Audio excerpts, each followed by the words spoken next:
তোমরা আমার স্ক্রিন দেখতেছো?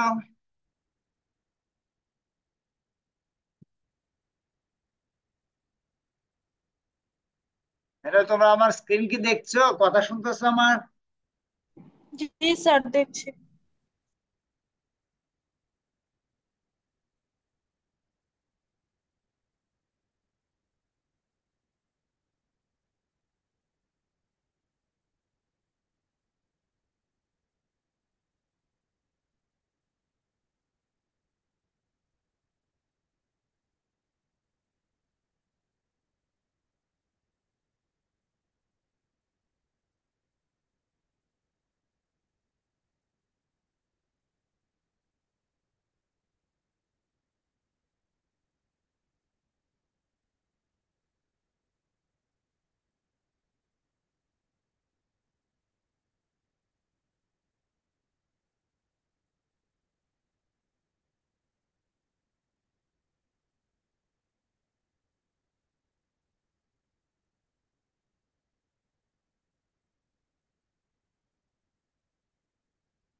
থার্টি এইট জয়েন করেছো, 37, 37 জয়েন করেছো।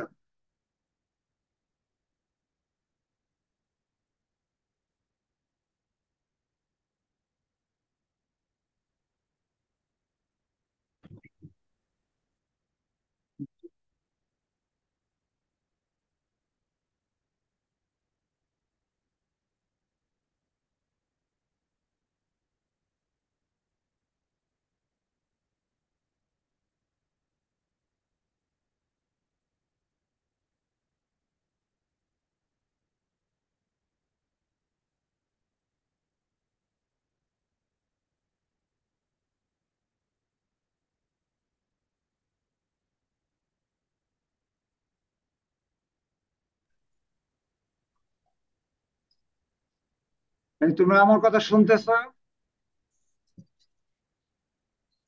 জি স্যার। শুনতেছি স্যার। আমরা শুরু করি। জি স্যার। জি স্যার। আচ্ছা, প্রথমত তোমাদেরকে অভিনন্দন যে আমরা অনলাইনে ক্লাস প্রথম দিন, যদিও এটা আমরা চাইনি, কিন্তু বিশ্ববিদ্যালয় কর্তৃপক্ষ এটাকে ঘোষণা করাতে আমাদেরকে ক্লাস এভাবে আসতে হচ্ছে, যদিও খুব প্রয়োজন ছিল না। তো আমি একটা কথা বলি, এটা অন্যভাবে না নিয়ে তোমরা ইচ্ছে করলে আবেদন করতে পারো যে আসলে এই সপ্তাহটা তো চলেই যাবে, তারপরও আবেদন করতে পারো যে আমরা এই ক্লাসে উপস্থিত হয়ে ক্লাস নিতে আগ্রহী। তাহলে হয়তো কর্তৃপক্ষ বিবেচনা করবে, কারণ কর্তৃপক্ষের ডিসিশন আসলে এরকম যে বিভাগের ডিন চেয়ারম্যান বৃন্দ যদি চান তাহলে আমরা এটা করতে পারি, অনলাইনে নিতে পারি। তো কেউ গভীরভাবে বা প্রতিরোধ করে না আমাদের ছাত্ররা আসতেই পারবে বা এই সে। যদি আমি অনেক ছাত্রছাত্রী দেখতেছি আসে না, ঘোরাফেরা। ওকে, তো আমরা আজকে যে কাজটা করব সেটা হলো যে আগে কন্টিনিউয়াস যে ক্লাস চলছিল এর মধ্যে এর অংশ ইলেকট্রিসিটি, এটা শেষ করার ইচ্ছে ছিল আজকে, যদি সম্ভব হয় আর না হয় আরেকটা লেকচার দিয়ে ইলেকট্রিসিটি পার্টটা শেষ করব, তারপর আমরা ম্যাগনেটিজমে যাব। তো এর আগে আমি আহ, আমার একটা টাইটেল দেখা দেন এখন মাঝখানে, কনসেপ্ট অফ ইলেকট্রিক কারেন্ট। তো এর আগে একটা ডায়াগ্রাম আছে দেখো, কন্ডাক্টরস, সেমিকন্ডাক্টরস এবং ইনসুলেটর।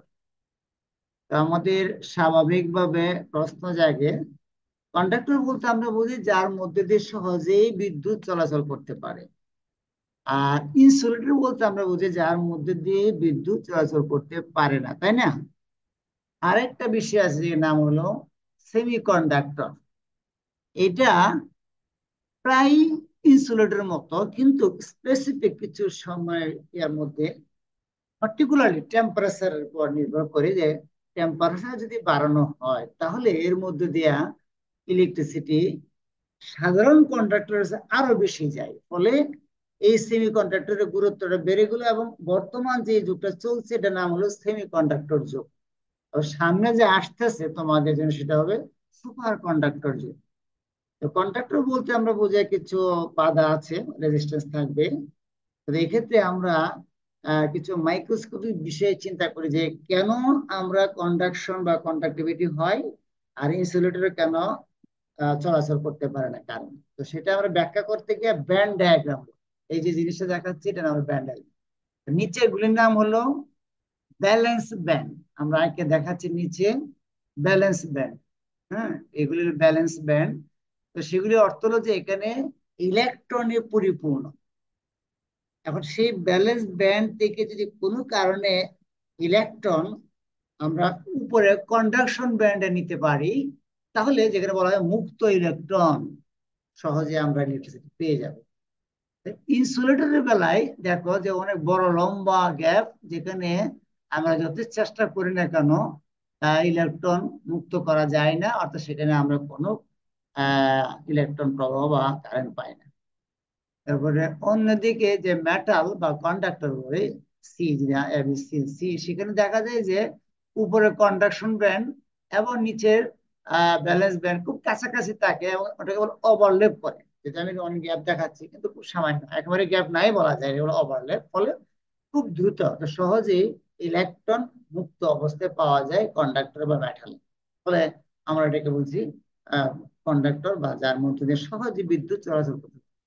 সেমিকন্ডাক্টরে একটা সমস্যা যে নর্মাল টেম্পারেচারে সেমিকন্ডাক্টর বিহেভস লাইক ইনসুলেটর। এখানে গ্যাপগুলো এমন যে ইচ্ছা করলেই ইলেকট্রন মুক্ত হতে পারে না, কিন্তু সামান্য একটু টেম্পারেচার বাড়ালে দেখা যাবে ভ্যালেন্স ব্যান্ডে ইলেকট্রন পরিপূর্ণ হয়ে যাচ্ছে এবং কন্ডাকশনটা স্বাভাবিক কন্ডাক্টর অনেক বেশি পরিমাণে হয়ে থাকে।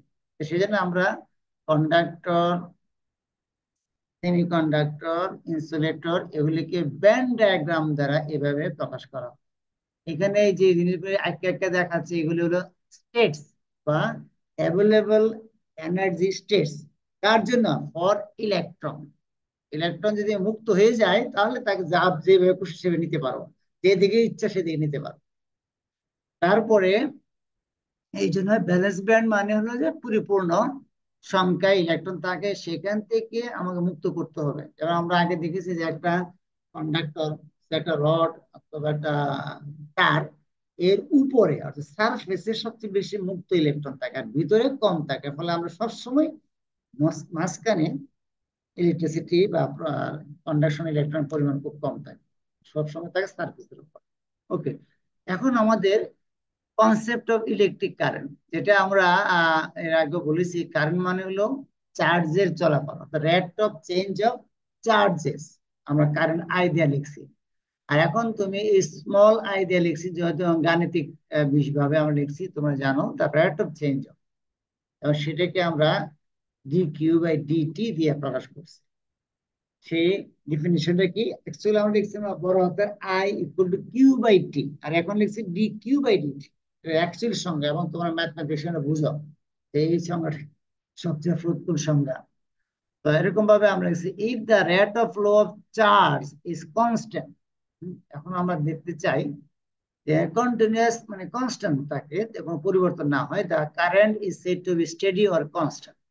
কনস্ট্যান্ট কারেন্ট মানে এখানে কোনো চেঞ্জ নাই, নিয়ম মাফিক যতটুকু চেঞ্জ বা চলাচল করা উচিত ইলেকট্রন প্রবাহ বা ইলেকট্রন, কনস্ট্যান্ট কারেন্ট বা steady current. Denoting the steady current by, আমরা আরেকটা জিনিস দেখাচ্ছি, আমি যদি এরকম ভাবে আই দিয়ে লিখি এবং সেখানে সিম্পল ডেফিনিশন তার আগে বলছিলেন I equal to Q by T, where q is the total charge that flows in time t। এখানে q শব্দের অর্থ হলো যে এখানে একটা চার্জ না, একটা ইলেকট্রন না, অনেকগুলো electron, flow of charge ball, total charge that flows in time t। So main definition হলো, একদম খুব সহজ ভাষায় বলি, rate of flow of charge current, অর্থাৎ চার্জের চলাচল বা মুভমেন্টটাকে আমরা বলছি সময়ের সাথে বলছি current. Okay, quantitatively an electric current is measured by the number of unit of electricity or charges which follow across any cross section of a conductor per unit time। আমরা ইউনিট অফ কারেন্টকে আমরা বলছি, মনে আছে, এটাকে বলছি ampere, আর অ্যাম্পিয়ারের পরিমাণ প্রতি কুলাম পার সেকেন্ড, একটু আগে সংজ্ঞা দিয়েছি, I equal to Q by T, মানে চার্জ হলো কুলাম, টি হলো second, so coulomb equal to ampere second. উল্টা যদি লিখি, বা 1 অ্যাম্পিয়ার আমরা আওয়ারে নিতে চাই, যেটা 3600 কুলাম্বস। তো এগুলি আমরা কারেন্টের সংজ্ঞা দিতে গিয়ে তখন আমরা শুধু সেকেন্ড না নিয়ে আমরা আওয়ারে নেই, এই ইউনিটটা আমরা এভাবে লিখি।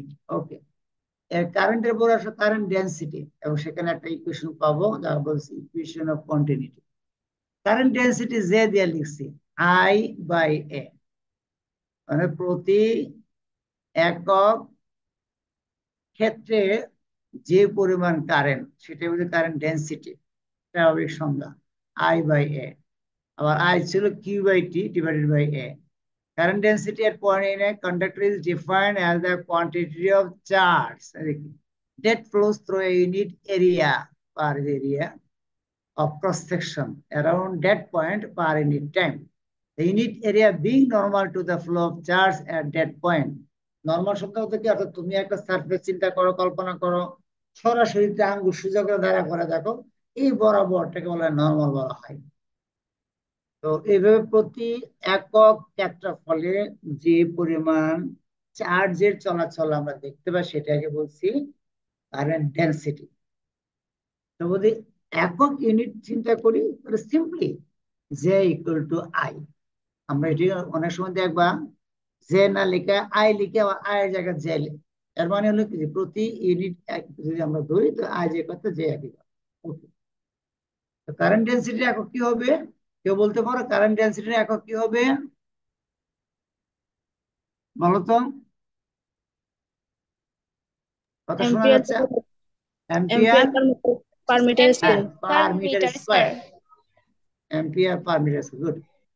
এখন স্যার আমরা এই যে কারেন্ট ডেনসিটি, স্যার হ্যাঁ হ্যাঁ বলো,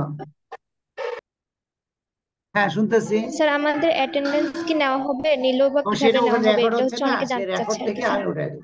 যে তোমাদের নাম আসছে জাহিদ, আচ্ছা ইসরাত স্যার, জাহান, তানবীর, বুঝছো? আচ্ছা স্যার, আমি আরেকটু পরে রেকর্ড করে নিব। জি ওকে, স্যার। আচ্ছা তাহলে আমরা সবাই রুল, হচ্ছে আইডি দিয়ে রাখবে।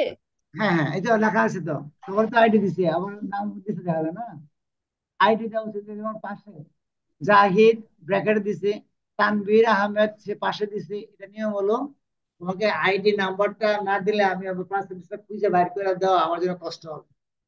যতটুকু সম্ভব পারলে এটা একটু দিয়ে দেয় এখন।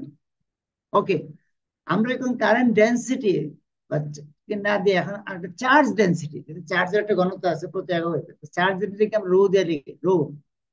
আবার রো কিন্তু স্পেসিফিক রেজিস্ট্যান্সও আছে, কাজে এটা পরে আমরা এটাকে না দিয়ে সিগমা দিয়ে প্রকাশ করবো কারেন্ট চার্জ ডেনসিটি, পরে লিখছি।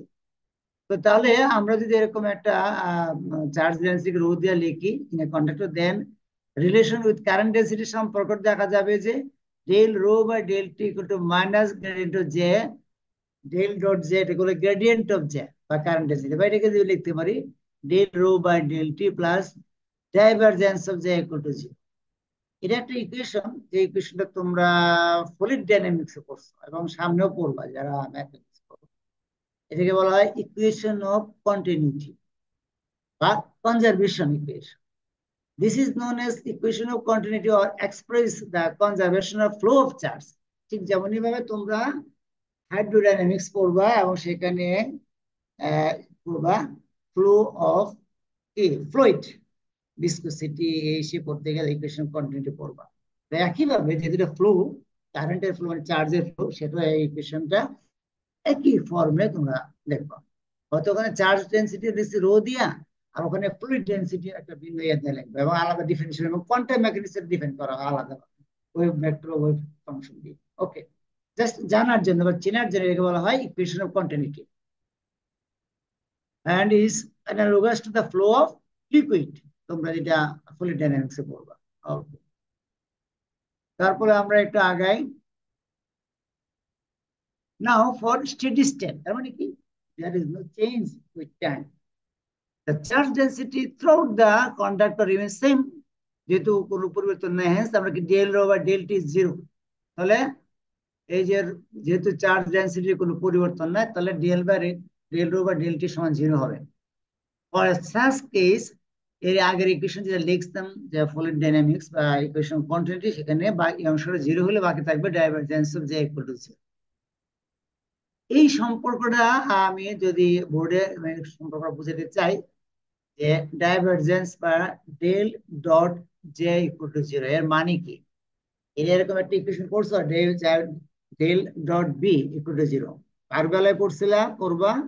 ম্যাগনেটিক ফিল্ডের বেলায় বা ম্যাগনেটিজম আমরা পড়ব, যেগুলো হয় conservation equation. The equation is expressed that for steady flow of charge, the net accumulation of charge inside a conductor is 0. This means that amount of charge flowing into a conductor is equal to the amount of charge coming out of it. অর্থাৎ যে পরিমাণ charge আসতেছে ঠিক সেই পরিমাণ কমে যাচ্ছে, এটাই বুঝাচ্ছে। এরপরে আমি একটা এক্সাম্পল যেটা আমি পরে বুঝাবো। মনে করে একটা কূপ বা কুয়া, গ্রামের ভাষা আমাদের কুয়া বলি। সেই কুয়ার মধ্যে মানে চতুর্দিক থেকে পানি ডুবছে, অথবা উল্টো দিকে চিন্তা করো, কুয়ার থেকে পানি বের হচ্ছে, চতুর্দিকে পড়ছে। একটা নাম হলো ডাইভারজেন্স, একটা নাম হলো কনভার্জেন্স। এই শব্দরা ফিজিক্যালি বুঝি ডাইভার্স হচ্ছে, কি ডাইভার্স বের হচ্ছে, পানি কুয়ার থেকে বের হচ্ছে, মুম্বাই আবার চতুর্দিকে পড়ছে, ডাইভার্স। উল্টা যখন এই পানি এর ভিতরে ঢুকছে চতুর্দিক থেকে হলো কনভার্স। মাইনাস চিহ্ন দিতে হবে, কনভার্স হলে এখানে মাইনাস ডাইভারজেন্স অফ যেগুলো 0।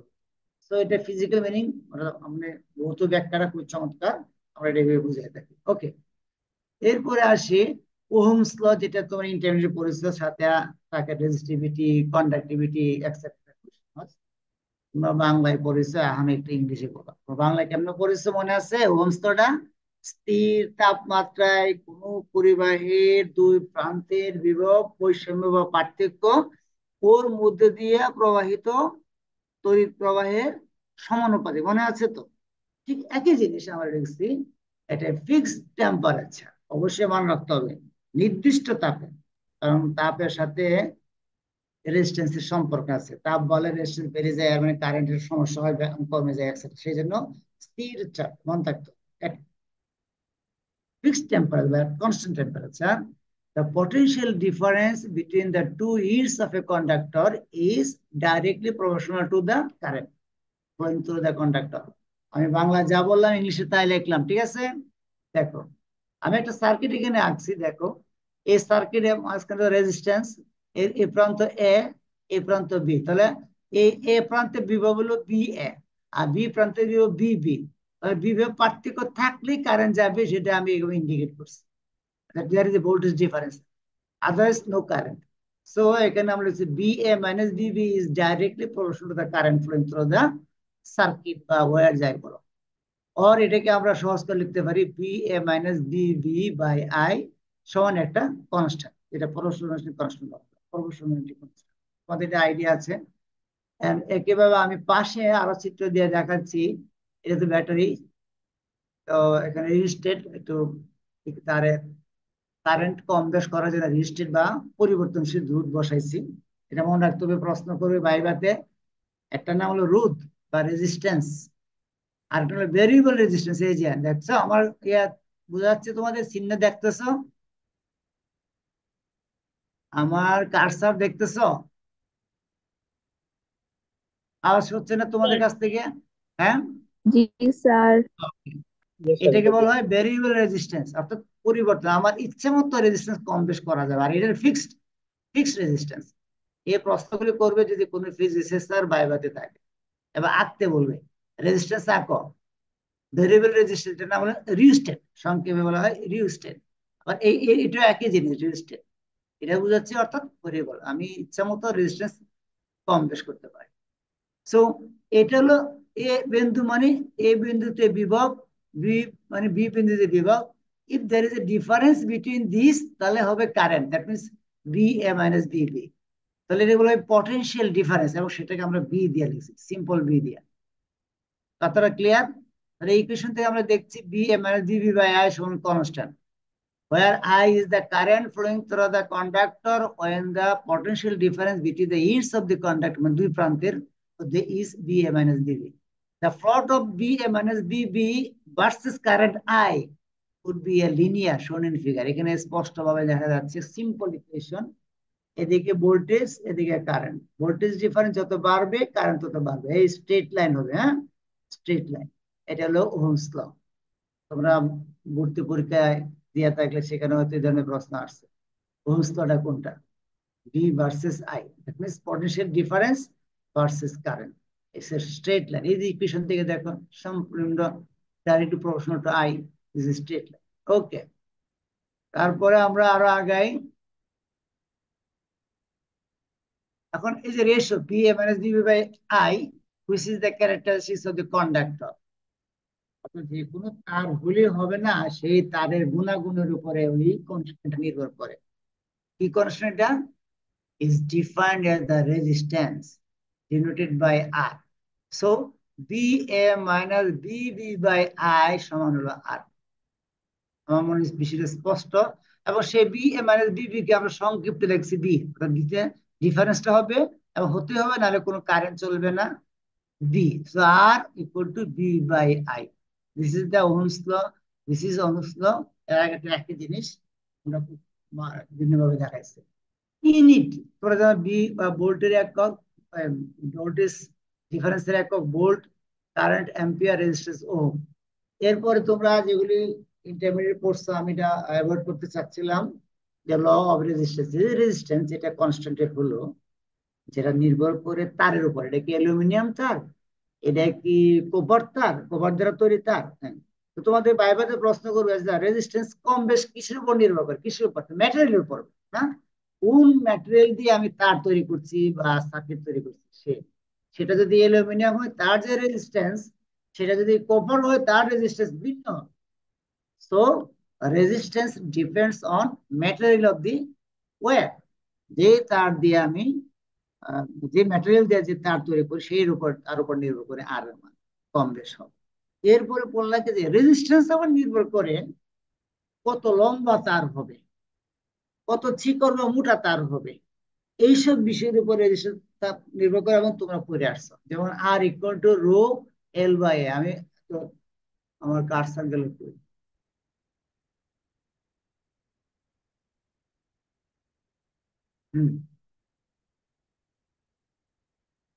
R equal to rho L by A।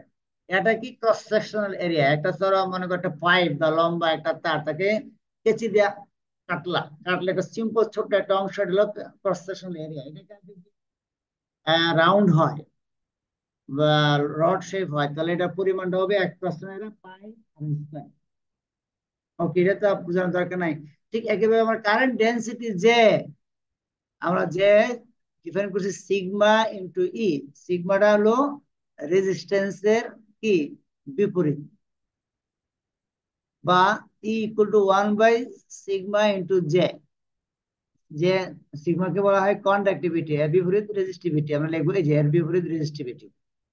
এখন প্রশ্ন তো স্যার, আপনি তো ওই সময়ে রো দিয়ে বুঝেছেন ডেনসিটি, কিন্তু এখানে দেখি স্পেসিফিক রেজিস্ট্যান্স। তো তোমরা যদি ইচ্ছা করো যে স্যার না আমরা স্পেসিফিক রেজিস্ট্যান্সকে অন্যভাবে প্রকাশ করব, সেটা করতে পারো, তোমাদের ব্যাপার। অথবা ডেনসিটিকে অন্যভাবে লিখতে পারো, অসুবিধা নেই। ওকে, এই সূত্রগুলি তোমাদের সুপরিচিত আমার মনে হয় যে এগুলি আবার। In the case of a conductor of length L and area of cross section A হয়, the electric field, যেটা আমরা ডিফাইন করছি ইকুয়াল টু রো জে, এটাকে লেখা যায়, এবং কারেন্ট ডেনসিটিকে লেখা যায় rho equal to B by L আর J equal to I by এর আগে সংজ্ঞা দিয়েছিলাম, মনে আছে কিনা?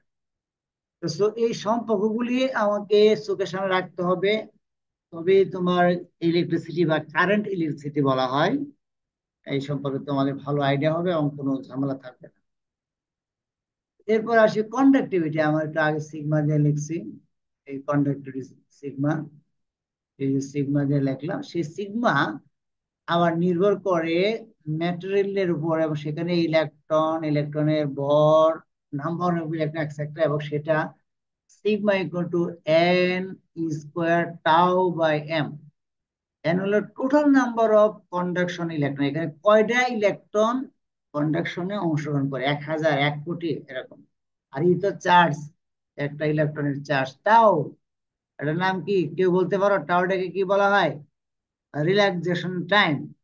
অর্থাৎ যে ইলেকট্রন গুলি ম্যাটারের ভিতরে দৌড়াদৌড়ি করার সময় একটার সাথে একটা টাচ বা সংঘর্ষ হয়, এই দুই একটা সংঘর্ষ হওয়ার পর আরেকটা সংঘর্ষ হয়, দুই সংঘর্ষের মাঝামাঝি সময় বা অ্যাভারেজ সময়টাকে বলা হয় কি রিল্যাক্সেশন টাইম, টাউ।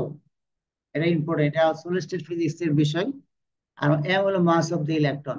ঠিক একেবারে রেজিস্টিভিটি বা স্পেসিফিক রেজিস্টিভিটি রো ইকুয়াল 1/σ, বা এটাকে আমরা যেখান থেকে লিখতে পারি সিগমাটা উল্টায় ফেললে এমটা উপরে যাবে আর এন স্কয়ারটা, সো টাউ ইকুইভ্যালেন্সটা আমি লিখছি। এবার আসি, একটা কন্ডাক্টরের মধ্যে দিয়ে যদি কারেন্ট যায় তাহলে পাওয়ার আমরা ডিফাইন করি। পাওয়ার আমরা কিন্তু পাওয়ার বলি, কারেন্ট বলি না। পাওয়ার কিরকম রে? পাওয়ার পাওয়ার ডিফাইন করে কিভাবে? Product of current and the potential difference. তারে কি পরিমাণ কারেন্ট যাচ্ছে এবং কি পরিমাণ ভোল্টেজের কারণে বা ভোল্টেজ ডিফারেন্সের কারণে, আই ইন্টু বি হলো পাওয়ার।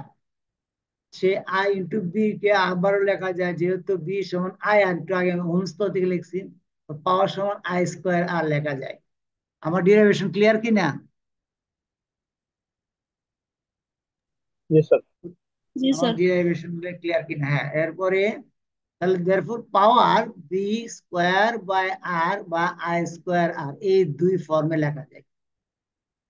খেয়াল করছো? তুমি যদি এখানে আই এর মানটা বসায় দাও তাহলে হবে বি স্কোয়ার বাই আর, অথবা এখানে বি এর মান বসায় দাও আই স্কোয়ার আর। তো দিস ইজ ক্লিয়ার। তার মানে কি, যখন কোনো তারের মধ্য দিয়ে বিদ্যুৎ প্রবাহিত হয় তখন তাকে আমরা পাওয়ার বলি। পাওয়ার সমান হলো either B square by R অথবা I square by R, I square R. এখন তোমরা কিন্তু একটা কথা শুনেছো যে তারের মধ্য দিয়ে বিদ্যুৎ চললে বলে সিস্টেম লস বা এনার্জি লস হয়, সেটা কি? সেখানে আমাদের কিছু বিষয় জানতে হবে খুব ক্লিয়ারলি। তোমরা যেহেতু বিজ্ঞানের ছাত্র, তোমাদেরকে বুঝতে হবে। একটা তারের মধ্য দিয়ে কারেন্ট চললেই এনার্জি লস হয়, এটা আমাদের দেশে বিজ্ঞানের বলে সিস্টেম লস। মনে শুনছো তোমরা? জি স্যার। System loss. সেখানে তারা ক্যালকুলেট করে বোঝায় এত পার্সেন্ট সিস্টেম লস। তো সেটা আমি বুঝাইতে গিয়ে আমি আরো একটু ক্লিয়ার করে দেখাবো, যেন জীবনও কেউ তোমাদেরকে এই প্রশ্ন করে না আটকাতে পারে। আচ্ছা, এর আগে আমি যাওয়ার আগে একটু বলি এক্সাম্পল স্বরূপ। আমার কথা শুনতেছো তো? জি আওয়াজ দিচ্ছ না যে? হ্যাঁ, শোনা যাচ্ছে? জি স্যার। জি স্যার। আচ্ছা, ঠিক আছে। এখন প্রশ্ন হলো, ধরো আমরা বিদ্যুৎ বিশ্ববিদ্যালয় কোথা থেকে পাই জানো তো? কাপ্তাই থেকে, না? সেখান থেকে বিদ্যুৎ সাপ্লাই সরাসরি সাবস্টেশন, যেটা হাটাজারিতে আছে, সে তারা আমাদেরকে বলে যে আপনাদেরকে প্রতিদিন 1 মেগাওয়াট আওয়ার ইলেকট্রিসিটি দিচ্ছে, অর্থাৎ প্রতি ঘন্টায় 1 মেগাওয়াট ইলেকট্রিসিটি আমাদের বিশ্ববিদ্যালয়ে আসছে এবং সেটা আমরা ব্যবহার করছি। আচ্ছা, এখন আমি যদি তোমাদেরকে প্রশ্ন করি, ঢাকা বিশ্ববিদ্যালয়ে বিসি পাওয়ারফুল বিসি বলে যে আমাদেরকে তোমরা আমার 1 মেগাওয়াট ইলেকট্রিসিটি দিতে হবে, তাহলে এই হাটাজারি সাবস্টেশন থেকে তোমাদের কি ধারণা যে 1 মেগাওয়াট ইলেকট্রিসিটি ঢাকা পৌঁছাতে পারবে? পাবে না, না স্যার। পাবে না। কারণ তুমি হিসাব করে দেখবা যে ইলেকট্রিসিটি বলতেছে স্যার আমরা পাঠিয়েছি, ওরা বলে না আমরা তো পাইনি। কেন পাইনি? এনার্জিটা লস হয়ে গেছে। তো সেই কারণে লসটা বার করার জন্য একটা ইকুয়েশন আমি বলছি মুখে মুখে, তোমরা লেখো। তোমরা সবাই লেখো, খাতায় সামনে লেখো, খাতায় কলম দিয়ে লেখো, আমাকে উত্তর দিতে হবে কেন বিদ্যুৎ পাবে না। এরপরে আরো একটা প্রশ্ন থাকবে এর আগে, যে যদি এই ইলেকট্রিসিটিটা 1 মেগাওয়াট ইলেকট্রিসিটি বলে আমেরিকা বললো এই তোমরা আমাদেরকে 1 মেগাওয়াট ইলেকট্রিসিটি আমাকে দাও, তাহলে খবর আছে বোমা ফাটাই দেবো, তাহলে কি সম্ভব 1 মেগাওয়াট ইলেকট্রিসিটি ওখানে আমেরিকা পাঠানো কি সম্ভব তার দিয়ে? উত্তর আসবে সম্ভব না স্যার, এর আগেই বেনিশ। ওকে, তাহলে এখন ব্যাখ্যা করার জন্য লেখো এইচ, বড় হাতের H equal to I square, ওই যে কারণ আই লিখলাম আই স্কোয়ার, তারপরে লেখো into R into T. I square R T, that means বড় হাতের H equal to I square R into T. ওইভাবে সময় তাহলে দিয়ে দিয়েছে। লেখছে সবাই? জি স্যার। আচ্ছা, এখন প্রশ্ন যে কেন স্যার আমাদের ইউনিভার্সিটিতে ওনারা দিচ্ছে, তারপর আমরা আরেকটা কথা বলে নিই। আমাদেরকে বলে ওনারা 1 মেগাওয়াট দিচ্ছে, কিন্তু আমরা আমাদের ছাত্র গবেষণা করে দেখছি স্যার 1 মেগাওয়াট কোনোদিনই আসে না। কেন? 0.8, 9, 0.9 সর্বোচ্চ একবার পেয়েছি। তো 0.1 মেগাওয়াট এই ইয়ার থেকে, অর্থাৎ হাটাজারি থেকে চট্টগ্রাম বিশ্ববিদ্যালয় আসতে নষ্ট হয়েছে। জি স্যার। তো কেমন নষ্ট হলো আমাকে দেখো, তখন তারা দেখাচ্ছে। ওই H = I²R, এটাকে বলা হয় সিস্টেম লস বা এনার্জি লস বা পাওয়ার লস যাই বলি। বুঝতে পারছো? কেন? এই আর আর এর কারণে সব লস হয়। এছাড়া যত সময় দীর্ঘ সময় চলবে কারণ তত সময় জন্য লস হয়।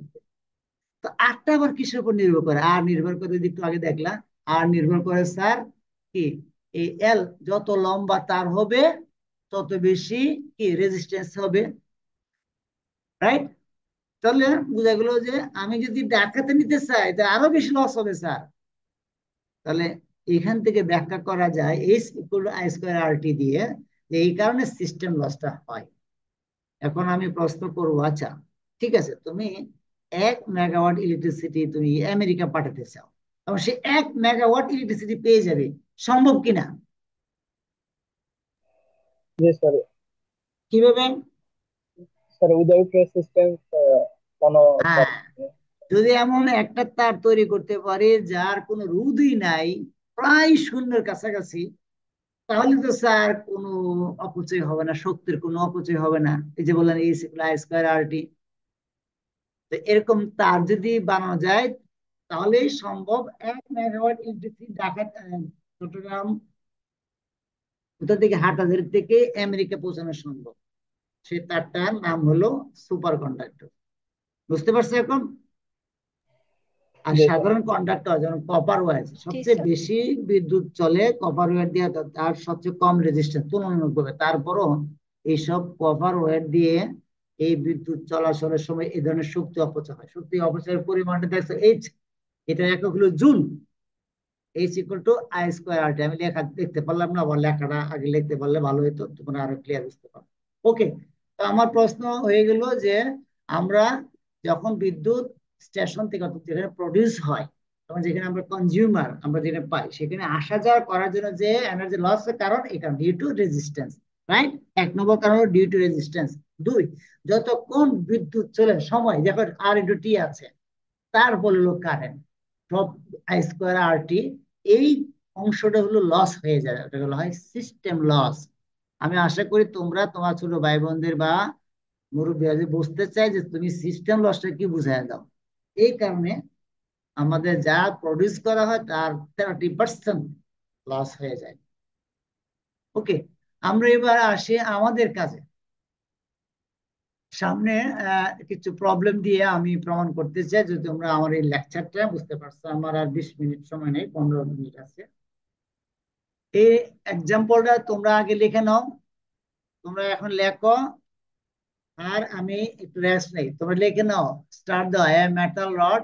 আমার তো আর বলার দরকার নাই, তোমরা লেখো। লিখে এখান থেকে উত্তর লেখার পরে বলবো স্যার আমি তো এটা বুঝি না, আপনি কেমনে লেখছেন। আর যদি কমপ্লিট হয়ে যায় তাহলে আমাকে বলো ইয়েস স্যার, তখন আমি সামনে আগাবো।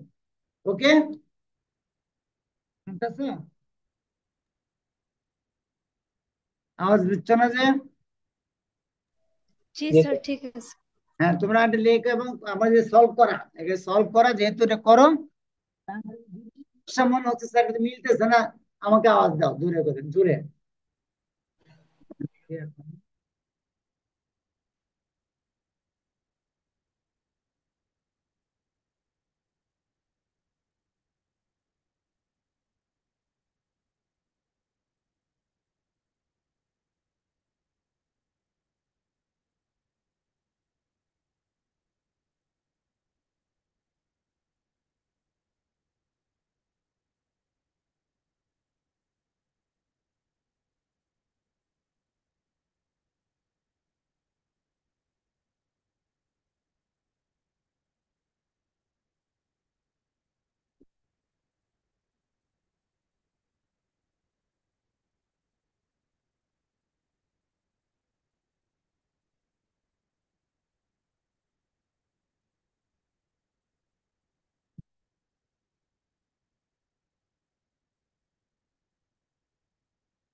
বেশিক্ষণ নেই, আমার 10 মিনিট আছে, ক্লাস শেষ করি তারপর আসবো।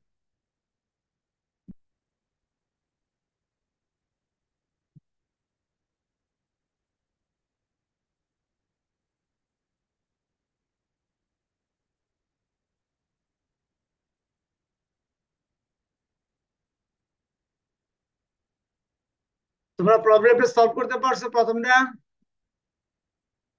বাসায় বসে যদি কেউ করো, ক্যালকুলেটর সামনে রাখো, তাহলে ক্লিয়ার হয়ে গেল। আমি একটু আগাইতে চাই।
আচ্ছা, তোমরা কি কমপ্লিট করতে পারছো 1 নম্বর, মানে মানে প্রথমটা দ্বিতীয়টা শেষ করছো কিনা তাড়াতাড়ি বলো।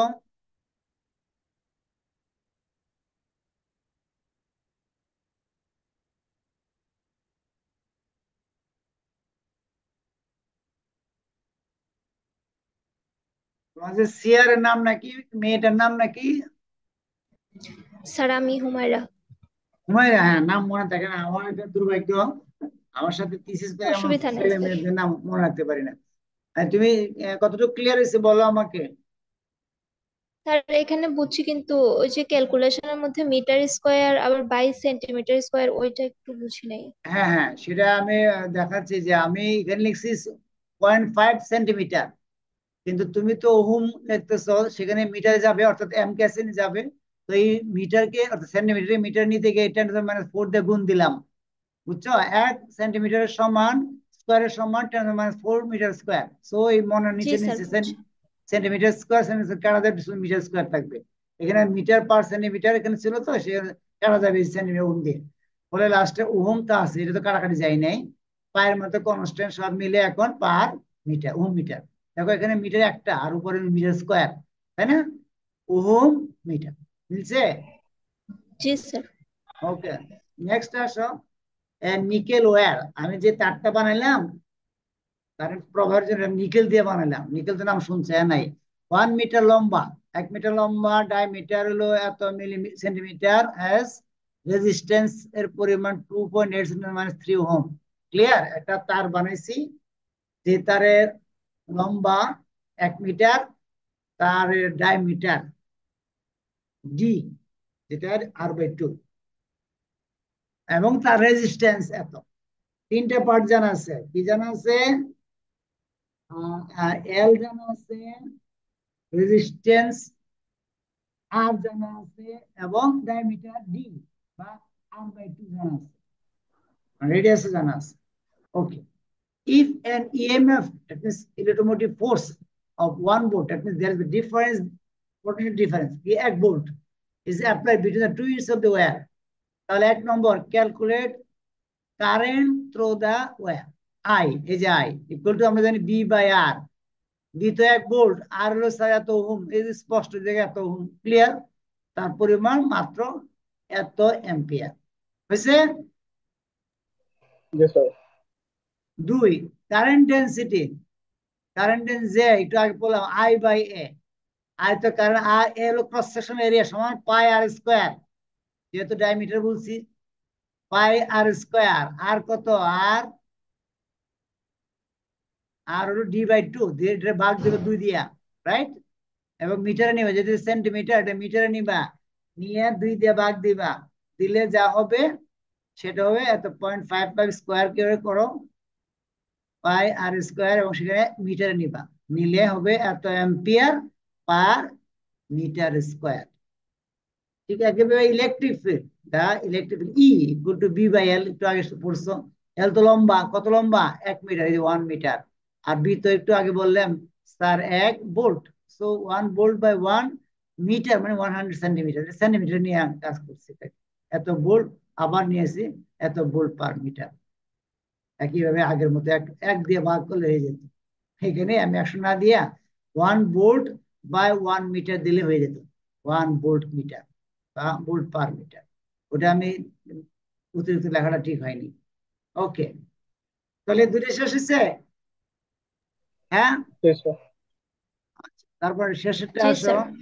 এখানে 2 তারপরে নম্বরে নিচে 3 নম্বরটা ডায়ামিটার কে ভালো করে, হ্যাঁ লেখো। ডায়ামিটার এটা কে এখানে রেডিয়াস উঠে না, বুঝলাম, বলো। ডায়ামিটার কে রেডিয়াস নিয়ে যায় না কেন 2 নম্বরে? 2 নম্বরে পাই আর স্কোয়ার তো, হ্যাঁ, জি আমি আগে বার করে নিয়ে নিচ্ছি। এখানে তোমার রেজাল্টটা ঠিক করে নাও। আমার এখানে তো এখানে ফুট হতে উঠছে শুধু আর লেখছেন স্যার 0.5 কার, এখানে মিটার স্কোয়ার লেখলেন কেন? ভুল আছে তাই না? অ্যাকচুয়াল রেজাল্টটা গিয়ে মিলাই দেখো। তাহলে তুমি কি করবা, আবার বলি, এখানে স্যার আপনি আর বলছেন আর ডি বলছেন, D D equal to what?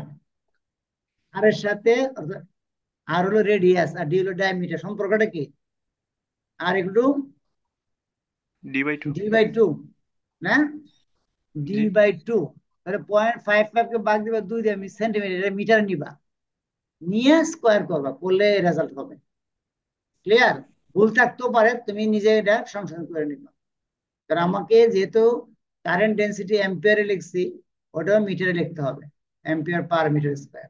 ওকে, অনেক ভুল হইতেও পারে, আমি শিওর না, কারণ এটা তাড়াহুড়া করে নোট করা, নোট আবার এটা আবার ফটোকপি করছি, করে এটা আবার ইয়ে করছে, পিডিএফ করছি, অনেক ঝামেলা।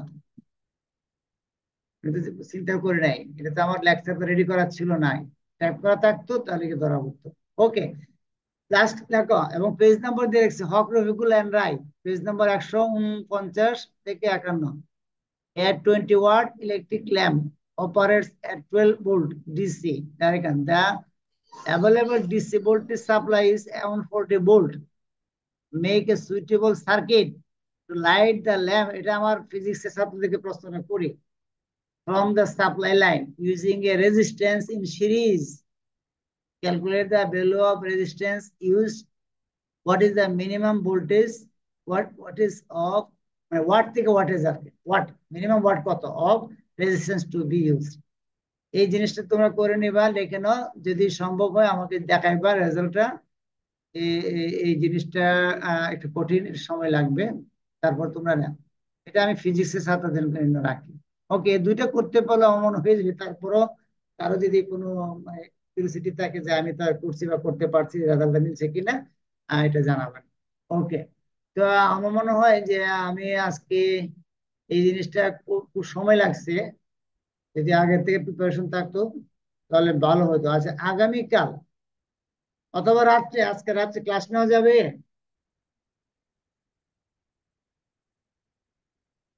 বলো, আমার সময় নাই কিন্তু আজকে রাতে ক্লাস নিতে পারবো?